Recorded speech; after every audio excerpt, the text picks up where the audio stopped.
Have you ever watched someone stay in a relationship that was slowly breaking them and wondered, why don't they just leave?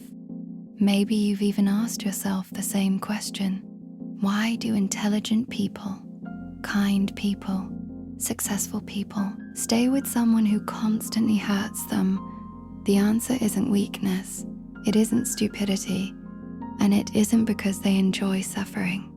Psychologists have spent decades studying this question, and one simple sentence explains almost everything. And Giti, we accept the love we think we deserve, but what does that actually mean? Does it mean people secretly enjoy toxic relationships? Or is something much deeper happening inside the human mind? Today we're diving into the psychology of self-worth.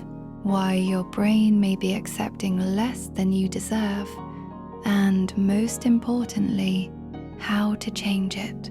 Every relationship begins long before you ever meet another person.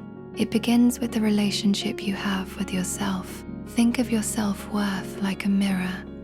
If that mirror is cracked, every compliment sounds suspicious, every healthy relationship feels unfamiliar, and every act of kindness feels temporary. Psychologists call this confirmation bias. Our brains naturally search for evidence that confirms what we already believe. If deep down you believe, I'm difficult to love, your brain starts collecting proof. Someone forgets to text. See, I'm not important. Someone cancels plans. I knew they'd leave eventually. The brain ignores evidence that challenges the belief and focuses only on evidence that supports it.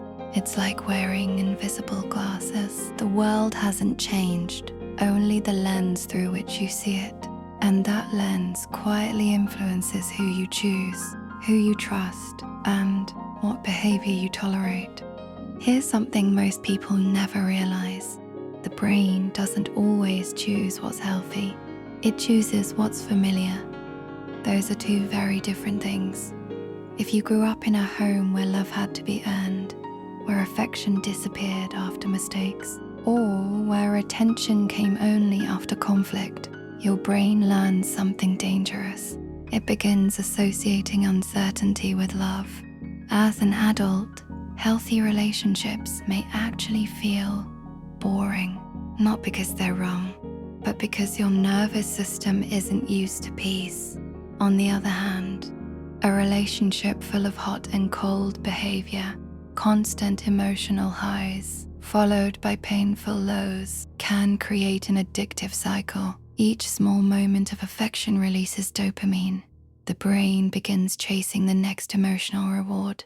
It's similar to how slot machines keep people playing, not because they always win, but because they sometimes win. Unpredictability becomes addictive, and suddenly you confuse emotional intensity with emotional intimacy. Let's do a quick exercise.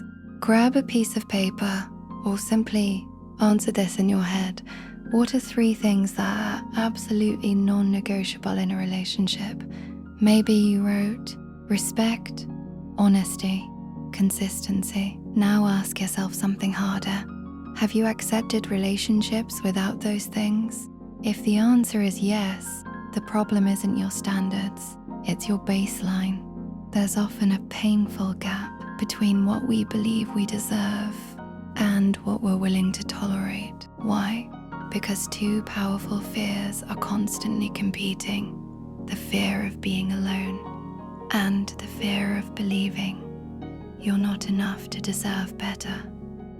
For many people, the second fear wins. The good news, your self-worth isn't fixed, it's learned, which means it can be relearned. Change the voice inside your head. If your inner dialogue constantly says, I'm not enough, no relationship can convince you otherwise.